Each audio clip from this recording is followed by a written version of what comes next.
But for our first hour today, Congressman Mark Pocan is with us for the hour. Middays with Mark on the Thom Hartmann Program. He represents the 2nd District of Wisconsin in the U.S. House of Representatives. His website, pocan.house.gov. He's a member and former co-chair of the Congressional Progressive Caucus. He's on the Appropriations, Education, and Labor Committees in the House, and you can tweet him at Rep. Mark Pocan. Congressman, welcome back to the program. What's at the top of your list for today? I see you've introduced this amazing piece of legislation to vaccinate the world. Can you tell us about that first? Sure. Yeah, I'm glad to, Tom. Thanks for having me. COVID Defense Act is a bill that would redirect a little over 1% of the Pentagon budget, 1.3% to be exact, which is about $9.6 billion, to international efforts to vaccinate the world. There's an international effort right now with COVAX where countries and others have come up with about $9.6 billion, and that'll vaccinate about 30% of the countries, the 91 poorest countries on the planet. It'll cover 30% of their population. Just by redirecting just a little over 1% of our Pentagon budget from defense contractors and bombs towards the real biggest national security threat we have, which is COVID-19, we can double that number to an additional 30% of the world's population. And by doing so, we accomplish a couple things. One, we're making sure there's less chance to have variants because we're covering more people in the world to stop that from happening, and that protects us here in the United States.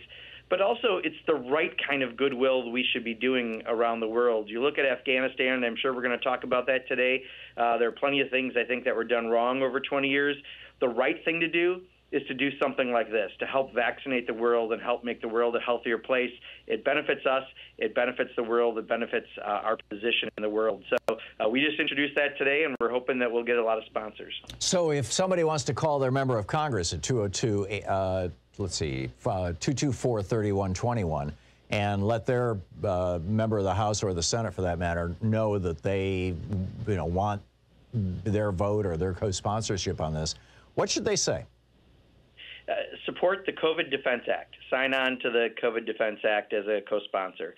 That's the best thing you could do right now. But, really, this is a conversation we've had for a long time, Tom. I think we need to redirect more of our Pentagon dollars towards what other definitions of defense are. The last year and a half, the biggest threat to this country has been COVID-19.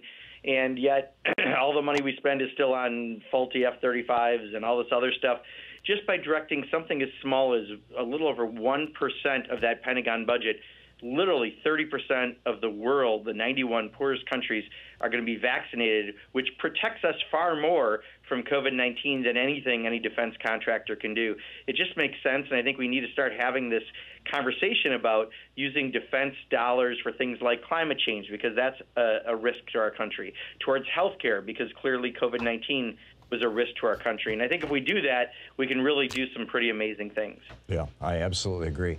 Before we pick up phone calls, and by the way, our phone number is 202-808-9925, and Congressman Pocan will be with us for the hour taking your calls. Before we pick up those phone calls, is there anything you want to highlight about what's happening in Congress, other things that you're working on, or just, in general, things you want to make sure people don't miss or know about?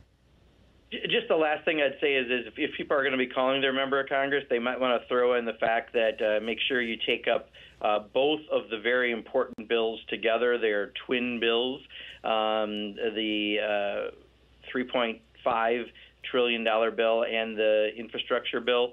Both of them are going to help Americans cut taxes for people with children, going to expand Medicare and child care and other things that are going to help American families. We're going to create jobs while also tackling the climate crisis. And President Biden's proposal is paid for. It taxes the wealthiest and corporations that aren't paying their fair share. It's important both bills go together. It's a crucial vote for us next week. We have a few members that think differently. I think calling their member of Congress about that is good to reinforce. Yeah.